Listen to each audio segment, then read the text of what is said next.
Hey, what's up, fam? Thank y'all for tuning in once again. And as always, be sure to like, share, comment, and subscribe. And when you do subscribe, hit the notification bell so every time I drop a video, you will be the first to know about it. So this story comes out of the great state of Texas, Houston to be exact. And it's about a young guy who faces felony charges because he filmed himself running from a state trooper after being pulled over. Not only that, once he got away, he made another video. But anyway, let's get into this story. This is ABC7Chicago.com, and it says Texas man facing felony charges after posting video of himself speeding off during a traffic stop. We're gonna go through this. I'm gonna play the news clip, and then I'm gonna give my comments. Evidence, but DPS troopers say not one in particular. Deputies say he recorded the moment that he got away from troopers during a traffic stop. ABC 13's Micah Hatfield live in the newsroom with more on the video. Micah. Eric, what could have been a routine traffic stop for Alan Lynch Jr. and maybe a ticket has now turned into a felony, and he's pretty much laid out the evidence for law enforcement. So, y'all, I got away.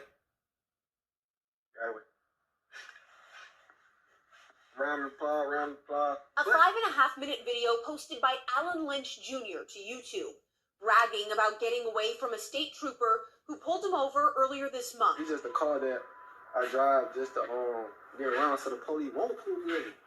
That traffic stop on I-10 near Eldridge Parkway back on February 4th, seen here in the video Lynch posted. Texas Highway Patrol, read the stop is your expired temp tag. I just got this car today. I just got this car today. Okay, do you have your driver's license on you? Yeah, I do. Alright, then go ahead and step out with me as well.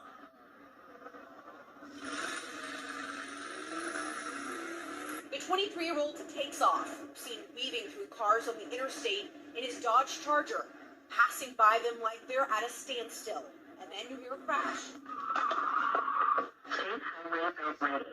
Lynch documented himself, quote, ducking off, as he put it, hiding from law enforcement at an apartment complex that day for hours. But he was identified, located, and arrested this week, charged with felony evading. That places lives at risk needlessly, and he had a cavalier attitude about it. This is not Lynch's first rodeo with troopers. In fact, he was out on bond at the time for doing the same thing months before. He was pulled over in September, and court documents say he got away after speeds reached 120 miles an hour on the interstate, almost 100 on the surface streets. Law enforcement charged him in that incident too. Not only does evading place the community at large in danger, but it places the suspect in danger, it places the trooper in danger. And tonight, Lynch is out on a $10,000 bond. I spoke to his attorney on the phone, but she said she does not want to comment on a pending felony case. Live in the newsroom, Micah Hatfield, ABC 13 Eyewitness News. So, as you heard, we got a 23-year-old, I'm just going to say 23-year-old dummy. Not only recorded himself, like I said, running from the state trooper. No, getting pulled over, but actually running from him. Now, what they touched on, but really didn't talk in depth about, was the paper tags. Out here in Texas, I don't know how the rest of the country, how it is with you guys, but here in Texas, we have a paper tag problem where a lot of people, there's a lot of cars with these dealer tags on the back. Now, what's funny, when you drive around, I've lived long enough, been through a lot of this stuff, dealing with these tags, which I'll get to in a second. You can tell what cars should have tags and what cars shouldn't. Because used to be, you only really saw dealer tags on new cars that were clean, maybe a year or two, maybe a used car. When I say new cars, you know what I'm talking about, looking like they just came from the dealership. But now you'll see a 91 Yugo, or an 84 Cavalier, or somebody with a 85 Caprice sitting on 24s with 415s in the trunk, and they got paper tags on. And we know doggone well you didn't buy that car like that. But they use paper tags to, to avoid paying insurance and registration and things of that nature. Now, my thing is this. One, they say this boy's from Houston. When you hear his accent, doggone well, it sounds like he's from the bottom of the boot. So we're just gonna square that, we're gonna square that away. He ain't from Texas. He probably looks like he's from Louisiana or somewhere. But my thing is, these kids nowadays, man, we have a new level of ignorance when it comes to our youngsters nowadays. And I'm gonna blame the parents. And I'm also gonna blame the parents, number one, and then the internet follows.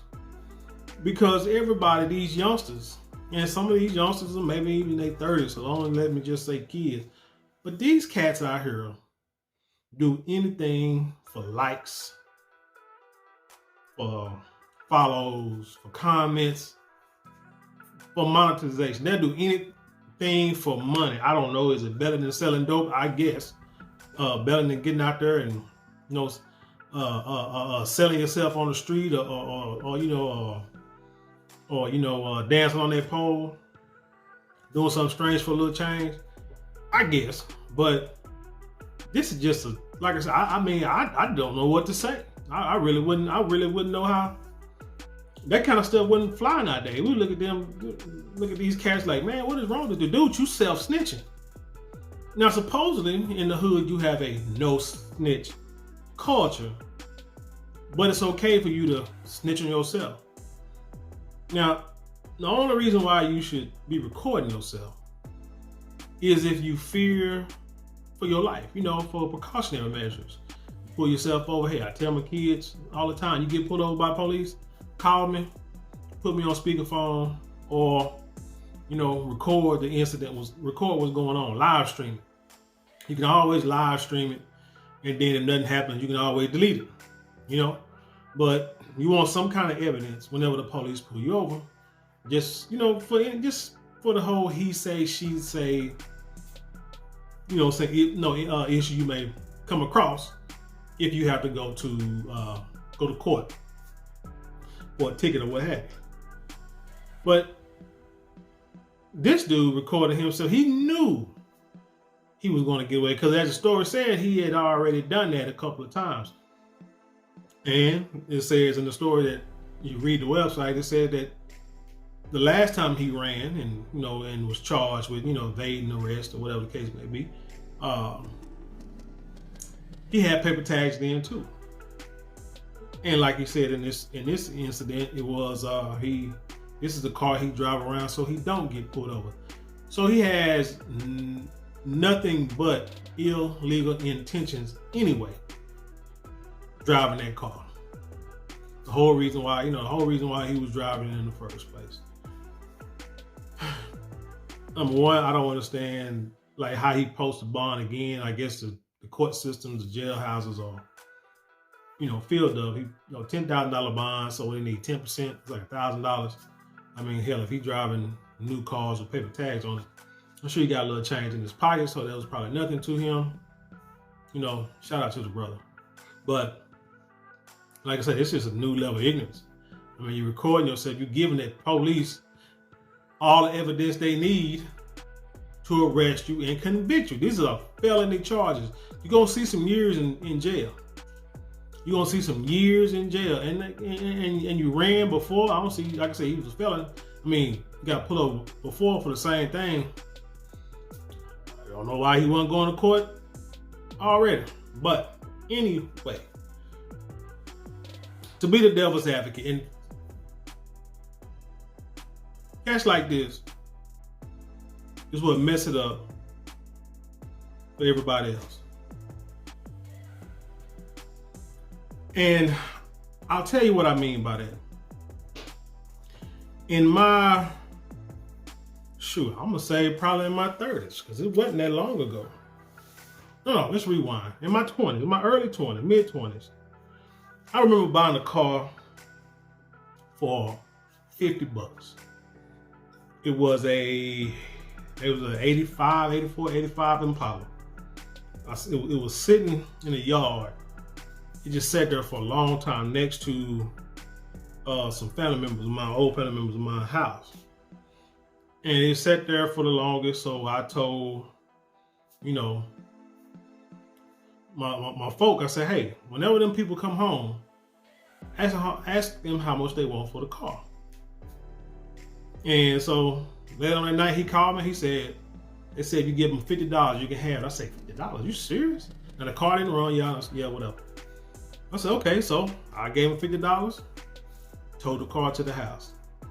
Eventually had a motor put in, had some work done, but it was still raggedy. Now, mind you, wasn't making much money. I think I was working at a warehouse, maybe making like $10 an hour. Had, wife, kids, trying to come up. Just working and trying, to the next, just trying to come up. So I was struggling. But I was afraid, now, didn't know, but I was afraid that this car would not pass inspection, okay? But I knew a guy who would give me a registration sticker, okay? Bought it for, I forgot what it was. We're talking 20-something years ago, 20, 25 years ago probably. Bought the sticker, put it on the window. I mean, hell, it was like I say, a raggedy car. I mean, the window didn't work, heat didn't work, but it was getting me back and forth to work. You understand what I'm saying? Working the evening shift at a warehouse, paying bills. He got me back and forth. Matter of fact, this was around about 99, 2000. I can remember now. So, like I say, he got me back and forth to work. One night, coming home, living in a kind of a fairly new subdivision at the time, in an apartment with me and my cousin. Coming home, and I think one of my lights was out. Like, seriously, I knew it was really out. Police pulled me over. First thing I'm thinking, damn, nighttime, window won't roll down. I'm like, hell, that's gonna be a problem. Second thing, tag in the window was an illegal sticker. That's gonna be a problem. But, you know what I'm saying? Police come up to me. I tell them I can't roll the window down. I gotta open the door. First thing he do, put his hand on his holster. I'm like, look, you can open the door if you want to. The window is not let down. Get the window down. That's where I'm coming from. Work. Blah blah blah. He looked at that. He flashed the light on that sticker, and then took it off and flashed it back. And then noticed that there was no signature on the sticker. Now I'm young and no better. I just got the sticker, put it on. He took the sticker off, went back to his car. He was like, "When'd you get this car?" Now, mind you, I had just put the car in my name like recently, like within maybe a few days or weeks before that. But I had bought the car months before that. But finally put the car in my name like recently. Had just put the car in my name. So when he went and ran the tag, at my information tag, all that kind of stuff, the sticker was like months old. Like I say, like May. But this was like, let's say September. And I just put the car in my name like 2 weeks before that. So he was like, the sticker was on the car when I bought it. I bought it from a guy, no cheap. And the sticker was already on the car. So I got lucky and he let me go. Because he took the sticker. So I'm taking the sticker off, but you gotta get a new sticker. So then I'm like, damn, so I already knew it. I was like, dang, so that weekend, took it to a car, took it to like a little garage, got the inspection. And it passed, the inspection test and the car passed. Which was crazy because when I pulled back up, we dropped the car, my dad came, picked me up, we went somewhere, come back, because they said gonna be a while before they can check it. Man, we pull up in the parking lot, smoking. The whole parking lot smoking. Smoke come out the tailpipe, doing exhaust test. I mean, I'm like, oh, damn, this thing is not gonna pass. So I'm standing there like, damn, I'm finna waste my money. Like I said, making $10 an hour, barely making ends meet. And he slapped that sticker on the windshield. Man, I was so happy, you just don't know. And jumped in the car, took off. So the car would have passed. But you know what I'm saying? I'm riding dirty, riding illegal, because I thought that it wouldn't pass inspection. But like I said, I'm working trying to get the car in running order, running shape, so I can pass it, so I can take it, get a test done, and get it inspected. But in the meanwhile, I got to ride with a dirty tag. Fast forward years later, I'm divorced, single, like I say, you know, starting from the bottom, bought this car from a wrecking yard, salvage. Again, not really knowing too much about that part of the business. But the dude didn't have the title on it. He said, "Oh man, this car." The lady down the street got the car. You know what I'm saying? Got to call and see if she got. She got the title. Got to call and see if she got the title. Ain't got the title, but he put a tag on the back. He said, "Man, just like a weekend. Say, hey, you know, just call tomorrow, Monday, and we'll get it done." Kept trying to do it. You know, went there. Kept trying to call. Getting nowhere. Go up there.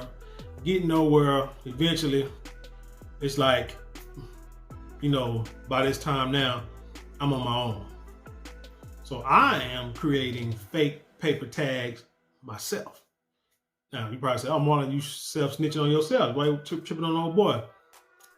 Again, we're talking 10, 15 years ago. Now I'm a professional, making way more money than I was back then. But back then I did it because I was struggling. Had to buy a car because I had a wreck and didn't have, you know, they don't give you much money for insurance, so I had to, you know, had to do what I could do. But I did that for a while until I was able, you know, to make money, get the car inspected, get the tag, get the title, because I didn't have the tags.